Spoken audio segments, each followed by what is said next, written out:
Voyons ensemble ce qui fait la une de la presse africaine ce mercredi matin. La Sierra Leone, pour commencer, où le gouvernement s'engage à s'assurer de la bonne gestion des dons d'assistance humanitaire et envoyés de l'étranger ou provenant de donateurs sierra-léonais au lendemain de l'éboulement de terrain qui a causé de nombreuses pertes humaines et des dégâts matériels près de Freetown. Le Concord Times rapporte que le ministre adjoint de l'Information et de la Communication, Cornelius Deveau, a déclaré que la question de la transparence et de la responsabilité sont privilégiées par le gouvernement dans la gestion de ce matériel de secours et de toutes les autres ressources envoyées. Annonce faite lors d'une conférence de presse à l'aéroport international de Freetown. Le ministre Deveau qui a par ailleurs assuré que le gouvernement avait nommé un agent fiduciaire qui se chargera de la gestion de ces fonds.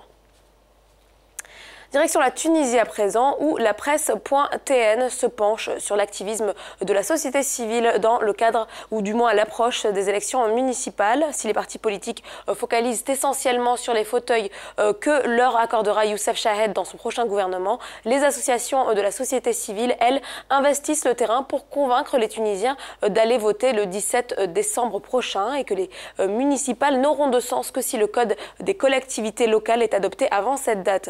Que valent réellement les élections municipales au cas où le code des collectivités locales ne serait pas adopté avant le 17 décembre prochain? C'est le thème de la conférence de presse débat qu'organise justement aujourd'hui Baoussala, Latid, Corna Tounes et l'association tunisienne de gouvernance locale, donc toutes ces organisations de la société civile. Objectif, lancer le débat général sur l'urgence de mettre au point le code des collectivités locales avant que les citoyens ne choisissent finalement leurs prochains conseils municipaux pour les 5 années à venir.